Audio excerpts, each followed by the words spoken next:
पढ़ाई करने के लिए मोटिवेशन चाहिए। बिल्कुल सही बात है। एक कहानी से शुरुआत करते हैं जो हर स्टूडेंट को मेहनत करने के लिए मोटिवेट करेगी। एक समय की बात है, एक गांव में दो दोस्त रहते थे। एक का नाम था रमेश और दूसरे का सुरेश। दोनों ही एक ही स्कूल में पढ़ते थे और बहुत अच्छे दोस्त थे वो। लेकिन दोनों में एक बहुत बड़ा डिफरेंस था। रमेश मेहनत करने में विश्वास रखता था, जबकि सुरेश हमेशा शॉर्टकट्स ढूंढने की कोशिश करता था। एक दिन दोनों जंगल में खेलने के लिए गए। घर के पास में जंगल था, दोनों खेलने के लिए चले गए। जंगल में उन दोनों ने एक बड़ा पेड़ देखा। उस पेड़ पर बहुत सारे फल लगे थे। दोनों ने सोचा कि अगर उन फलों को तोड़कर खा लेंगे ना तो उन्हें बहुत मजा आएगा। अब देखो, दो बंदे हैं, रमेश और सुरेश। दोनों की प्लानिंग अलग अलग है। रमेश ने क्या सोचा कि वो पेड़ की तरफ जाएगा और मेहनत करके फल को तोड़ेगा और फिर खाएगा। लेकिन सुरेश क्या था, उसने सोचा कि वो एक लंबी लकड़ी ढूंढ करके लाएगा ताकि उसे ज्यादा मेहनत ना करनी पड़े।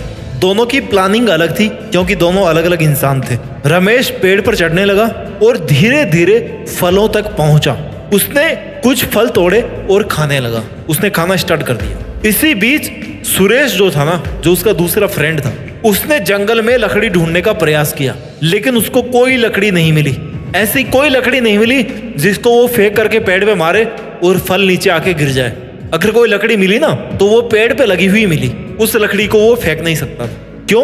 क्योंकि वो उसको तोड़ नहीं सकता, क्योंकि वो पेड़ पे लगी हुई है।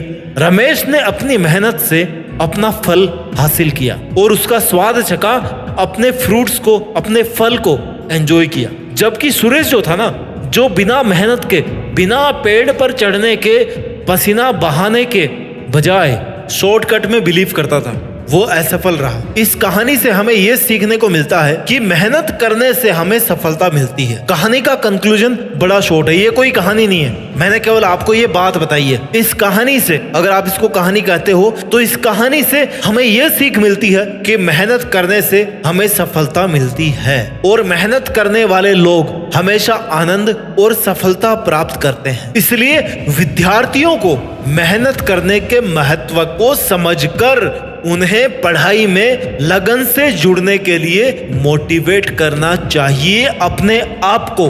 बिकॉज बिना मेहनत के ना कुछ नहीं मिलने वाली। अगर आज आप स्टूडेंट हो और मान लो फॉर एग्जांपल मैं आपकी उम्र को मान के चलता हूँ, आप 15 से 25 साल के बीच में होंगे, है ना, इससे थोड़ा सा प्लस माइनस होंगे। आपके पेरेंट्स ने आपके ऊपर बहुत मेहनत करी है आपको इस लेवल तक लाने के लिए। आप जो आज अपने रूम को बंद करके पढ़ाई करते हो ना, अपने कंप्यूटर को खोल करके उसके सामने पढ़ने की जो एक्टिंग करते हो, अपनी बुक्स को खोल करके पढ़ने की जो एक्टिंग करते हो ना, I am right my dear, acting करते हो। ऑनेस्टली अगर पढ़ते ना तो आज पढ़ाई करने की जरूरत नहीं पड़ती। लेकिन फिर भी चलो मान लो आप अपनी जगह पे ईमानदार हो, आप ठीक से पढ़ाई कर रहे हो, तो आपको अपने माँ बाप के एथिक्स से, यानी कि आपके माँ बाप कैसे हैं, हर किसी के माँ बाप अच्छे होते हैं। क्यों? क्योंकि उन्होंने अपने जीवन की मुश्किलों को देखा है, उन्होंने प्रैक्टिकली फेस किया अपनी लाइफ की मुश्किलों को। आपको अपने माँ बाप से मोटिवेट होना चाहिए। हर वो इंसान जो अपनी लाइफ में बहुत कुछ करना चाहता है, स्पेशली ये अगर वीडियो मैंने स्टूडेंट्स के लिए बनाया ना, जो स्टूडेंट्स अपनी लाइफ में बहुत कुछ करना चाहते हैं, उनको अपने माँ बाप की तरफ देखना चाहिए। उनके माँ बाप ने पुअर फाइनेंशियल कंडीशंस के बावजूद भी उनका पालन पोषण ऐसा किया है ना, जैसा ऐसा लगता देखकर कि जैसे मान लो किसी अमीर आदमी ने अपने बेटे का पालन पोषण किया है। अगर कोई माँ बाप अपने बच्चे का ऐसे पालन पोषण करते हैं तो उस बच्चे की क्या जिम्मेदारी होनी चाहिए? उसकी पहली जिम्मेदारी होनी चाहिए कि वो अपने माँ बाप के एफर्ट्स को पहचाने, क्योंकि जब तक वो अपने माँ बाप के एफर्ट्स को नहीं पहचानेगा ना, तब तक उसकी जिंदगी में कुछ नहीं होने वाला अच्छा। तब तक वो अपने माँ बाप की जो मेहनत है ना, उसका कर्ज नहीं चुका सकता। आप अपनी इंपॉर्टेंस पहचानिए, अपने माँ बाप की इंपॉर्टेंस पहचानिए, क्योंकि उन्होंने अपनी लाइफ में इतने स्ट्रगल्स देखे हैं, इतनी मुश्किलें देखी है, जितनी आप शायद अगले 50 साल तक नहीं देख पाओगे। अगर इस दुनिया में कोई भगवान का दर्जा ले सकता ना, तो वो है केवल आपके माँ बाप, यानी कि योर पेरेंट्स। बिकॉज वो आपको इस दुनिया में लेकर के आए हैं और उन्होंने आपसे ज्यादा मुश्किलें फेस की है और उनको आपसे जिंदगी को जीने का तरीका मालूम है। माँ बाप ना लाइफ में केवल एक बार मिलते हैं, दोस्त 1000 बार मिल जाएंगे, गर्लफ्रेंड बॉयफ्रेंड 1000 बार मिल जाएंगे, लक्ष्य 1000 बार मिल जाएंगे।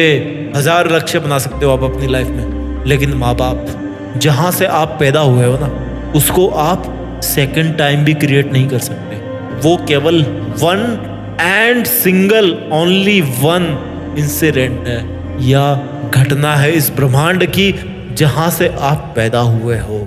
उस चीज को आप दोबारा क्रिएट नहीं कर सकते। आपको अगर पढ़ने के लिए छोड़ा गया ना, तो आपको पढ़ाई करना है, इसमें कोई दूसरा ऑप्शन नहीं है। आपको पढ़ना है मतलब पढ़ना है यार, बिकॉज आप एक स्टूडेंट हो, और स्टूडेंट होने के नाते आपका क्या धर्म बनता है कि आपको पढ़ाई करना है। श्री भागवत गीता में अर्जुन का क्या धर्म था कि वो अन्याय के खिलाफ लड़ाई करेंगे, वो अधर्म के खिलाफ लड़ाई करेंगे। उन्होंने लड़ाई करी और उनका नाम आज तक आप जानते हो। आप स्टूडेंट हो, आपका नाम ये दुनिया कब जानेगी? जब आप पढ़ाई पर ध्यान दोगे। No pains no gains. Sorry, अगर आपको बिना दर्द किए रिजल्ट चाहिए ना, तो वो इस दुनिया में तो नहीं मिलने वाला, इस धरती नाम के ग्रह पे तो नहीं मिलने वाला भाई। कोई दर्द नहीं, कोई उपलब्धि नहीं, बहुत बड़ा यूनिवर्स है, चले जाना कहीं पे भी। इस धरती नाम के ग्रह पे तो आपको बिना दर्द के कुछ नहीं मिलने वाला। अपने आप को संकट में डालना पड़ेगा। कैसे डालना पड़ेगा? आपको मेहनत करनी पड़ेगी। आपको अपने माँ बाप के द्वारा जो की गई जो मेहनत है ना, उसको जस्टिफाइड करना पड़ेगा कि उन्होंने जो मेहनत करी आपको यहाँ तक डेवलप करने के लिए। अगर आप उस मेहनत को जस्टिफाई कर सकते हो ना, तो आप अपनी लाइफ में कुछ भी कर सकते हो। Because you are the son of a real man, you are the daughter of a real man. आपको इस इंपॉर्टेंस को पहचानना है, जो मैंने आपको इस वीडियो के शुरू में एक कहानी के जरिए समझाने की कोशिश करी कि आपकी लाइफ में यह पढ़ाई कितनी इंपॉर्टेंट है। अपना ख्याल रखिए, मेहनत कीजिए, खूब ज्ञान अर्जित कीजिए, और मेहनत करके ना इस देश में अपना ही नहीं बल्कि दुनिया में, इस पूरी पृथ्वी पर भारत देश का नाम रोशन कीजिए। जय हिंद, वंदे मातरम।